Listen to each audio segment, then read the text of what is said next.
Hello, I am Davina, and hello to all of you very, very bold, beautiful, brilliant, and evolving souls. Today's topic is why it gets worse.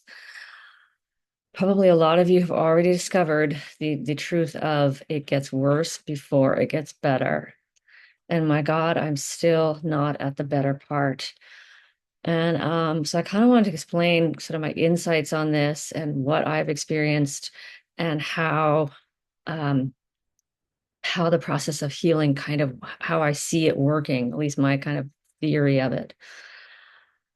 So a lot of people have this idea that once we get out of the abusive situation, we move out of our parents' house or we leave that abusive husband, wife, partner, whatever, and then we're going to be fine, right? This is the first sort of eye opener that, oh my God, no, I'm not fine. Now the trauma is coming to the surface. Now I have to feel all the pain of it. Now it's all bubbling up from, it was deep down in our subconscious and repressed for so long. And so after you get out of this horribly abusive situation and you think you're finally free, you're faced with dealing with all of this unprocessed pain. And this can be shocking, overwhelming, and very frightening. I know at the beginning when I left my husband, and it was just like, oh, it was just like a fountain, like a bottle had popped, or like sometimes I describe the trauma as like being like a messy closet. It's like it's all been shoved in there and the door's been shut, but as soon as you open that door, it's all gonna like pop out. Um, or like the bottle thing. As soon as you open the top, it's just gonna overflow.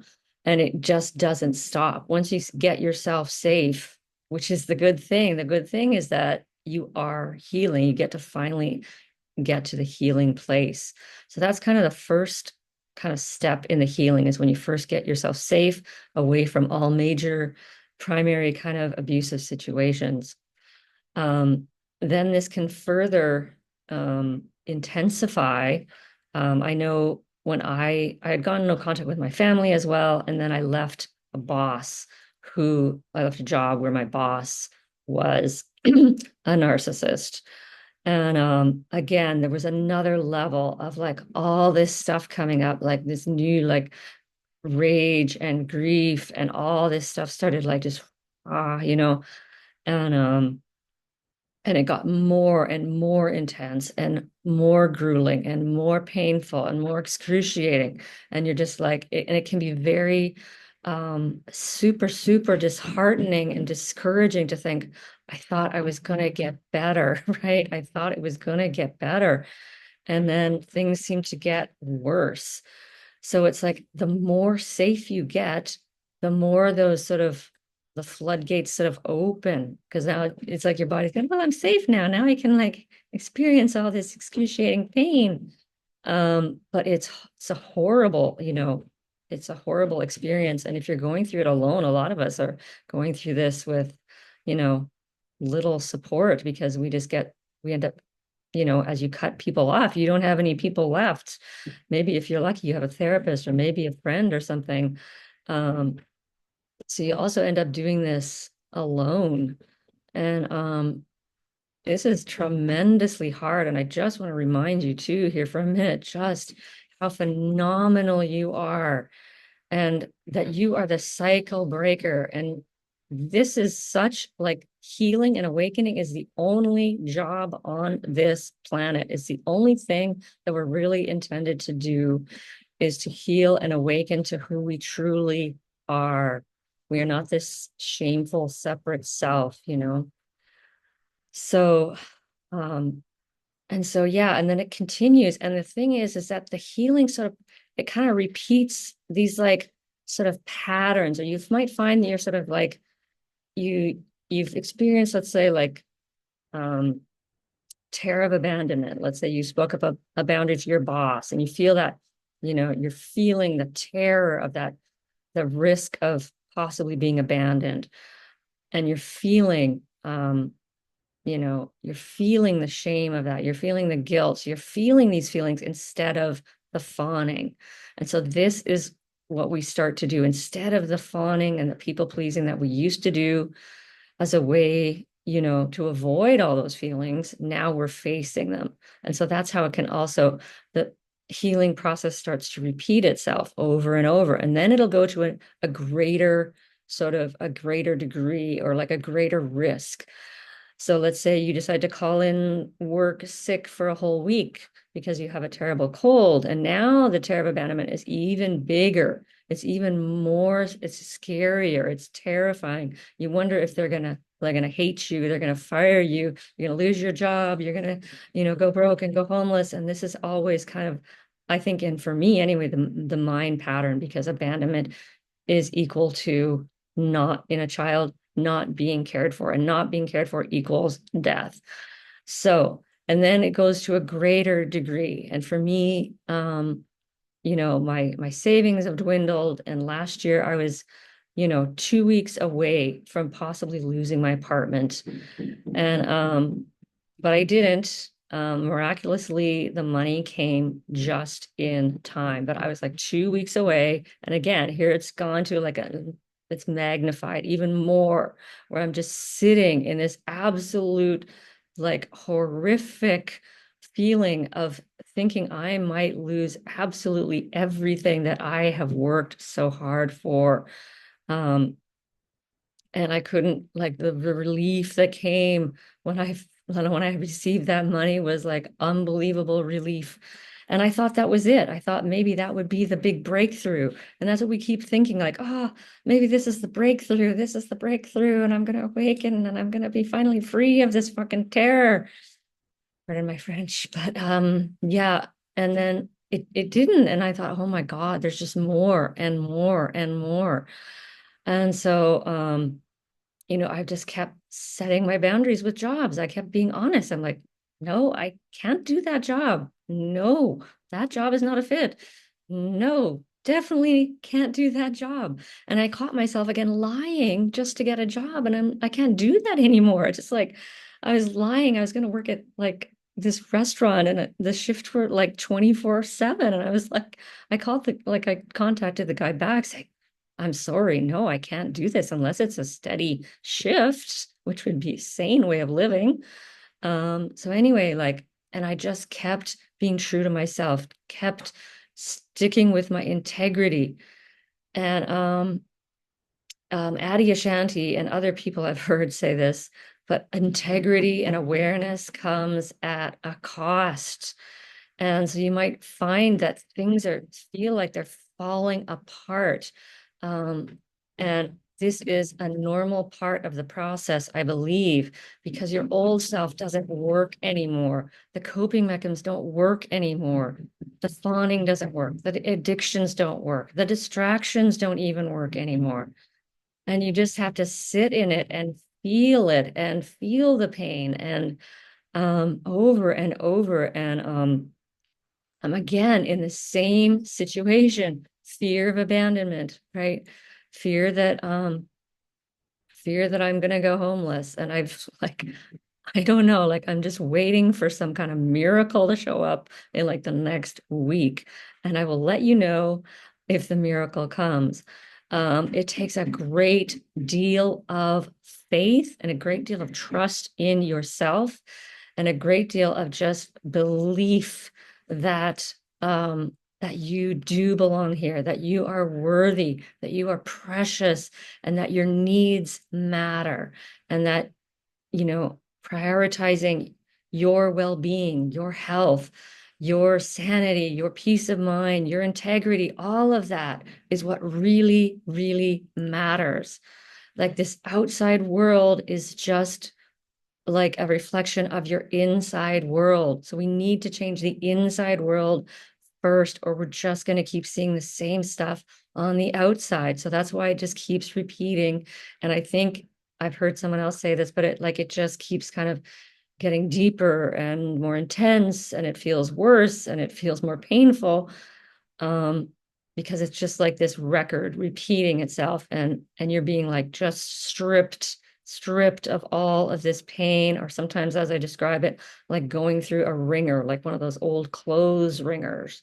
And it just wrings out all your shame, all your pain, all your fear, all your guilt and self-blame, and all of it, your grief, your hopelessness, your loneliness. And it just, um, it's a relentless process. Awakening is a relentless, painful process, horrifying process, because you don't know who you are on the other side, or even if there is another side, and you're holding faith that there is something over there, a real, like something beyond this, because this me is not me. This is traumatized little Donna who was abused and acted out of shame, out of terror, out of desperation, um, and fond to survive.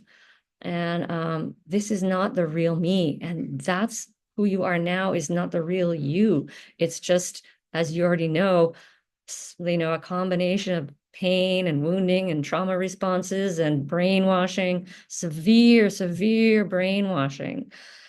And I brought up this movie before, but it just keeps coming back to me. It's called Don't Worry, Darling. And it just feels like a classic example of someone who has been brainwashed and her escape from that situation. And I won't give any other what do you call it, spoilers, but um yeah, it's just to hold, if you watch the movie you'll understand, but it's just like, really, you have to have so much faith that there is another side, that you don't have to fawn to live here, that you don't have to fawn to exist, that you are valuable, that your presence is valuable. And I keep reminding myself, there's a couple little children that I cared for that I really grew like a good bond with. So when I can't think of it with myself, I think about it as how I would treat this little boy, this little girl that I cared for. If they had been traumatized, and, I would just want to hold them and like love them and like care for them and tell them how, you know, and tell them I hear their pain, and tell them like just how, how precious, how important, how beautiful they are. Um, so, and that's what I'd like to tell you right now, is just how precious, how valuable, how important you are to this planet. You are a beneficial presence on this planet. And healing is brutal. It'll feel like, yeah, like your world starts falling apart bit by bit, Yeah, you lose friends, you lose maybe a job situation, you got to change your job. Like everything has to change, everything shifts, things fall away. It is a process of, yeah, some people say destruction. I don't like to say really destruction, but it's a process of so much releasing, and it's scary as hell because you don't know what is going to be left.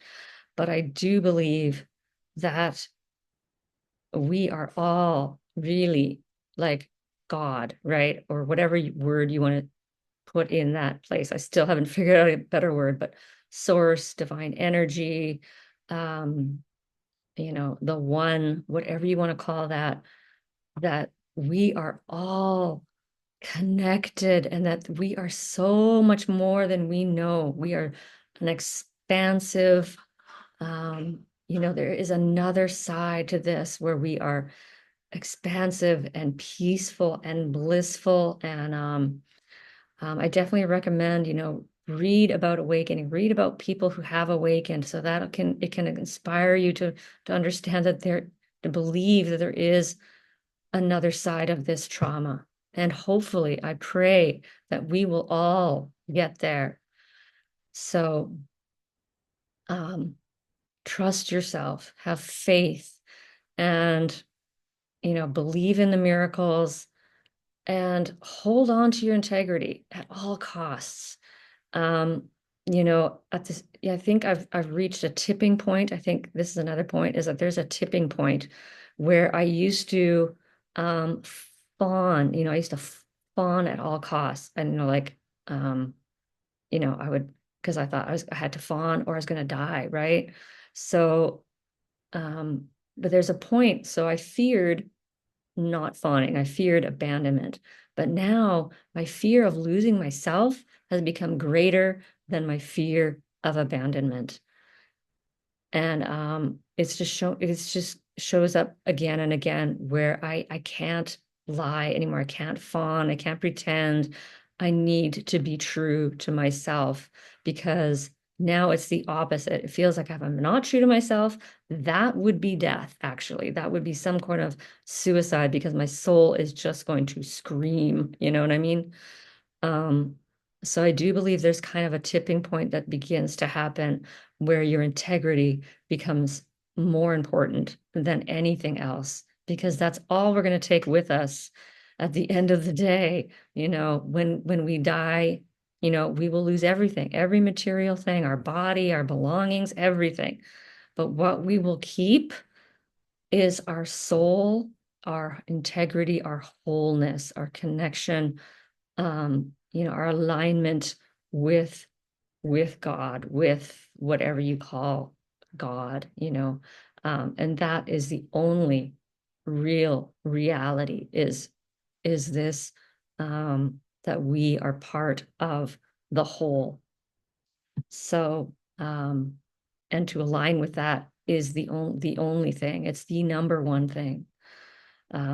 This world is fucked up. This world is really, really, really fucked up. And I'm sure the more you heal, the more you see the truth of how fucked up all our systems are. I could go on and on here, but this, our education system and the way our employment, workforce is and everything, like health systems, everything is just ridiculous and crazy and insane and dysfunctional. So this is another part that healing gets, it's very, very difficult because we cannot fit ourselves back into that anymore. We cannot go back into the old systems, into the old ways. And so it's like, where do I belong? Where am I going to fit? How can I build some place in this world that will feel like I can be really me, like really authentically me? So all of this is extremely, extremely difficult. And yeah, I just want to send you so much love, hugs if they're welcome. And I hope this has given you some sort of insight, validation. I would always love, love, love to hear your comments, your shares below. So thank you. And as always, wishing you many, many blessings on your journey of healing and awakening. And I am Davina at Boldness Blooming. Thank you for watching.